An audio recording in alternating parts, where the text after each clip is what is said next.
in that situation. All new at 6 o'clock tonight, a public hearing is set to take place Wednesday morning surrounding a piece of legislation aimed at protecting communities from blasting activity. House Bill 422, sponsored by Republican Representative Parker Moore of Hartselle, was introduced late last week and is now scheduled to go before the House Limestone County Legislation Committee.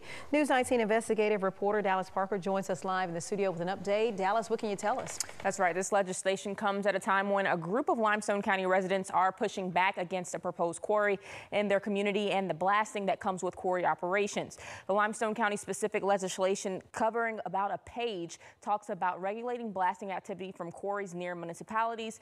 Belmina has a number of those structures. Specifically, the legislation will require that quarries within 1.5 miles of designated historic buildings not conduct blasting, with exceptions of existing quarries. Now, since last year, residents in that small unincorporated community of Belmina in Limestone County have voiced their concerns after plans for a rock quarry and asphalt plant in their centuries-old community came to light. Some residents say their local infrastructure can't sustain blasting practices, and a local pastor in that community has led the charge against the quarry coming to the area, saying he wants to preserve lives, homes, and history.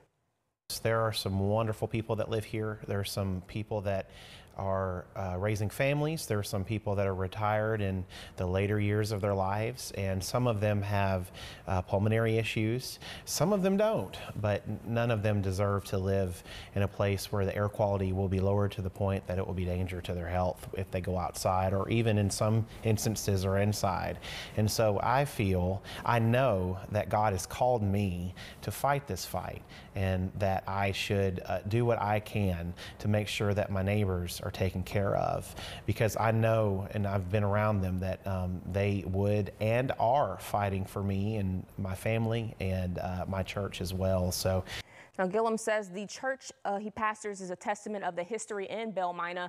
Built in 1897, Belmina Methodist would host many well-known Alabamians, including Judge James Horton, attorney for the Scottsboro Boys. Gillum says Horton prayed at the altar inside of his church before embarking on the journey for justice. Now, this is history, Gillum says, is worth protecting from the potential fallout from the construction of a quarry.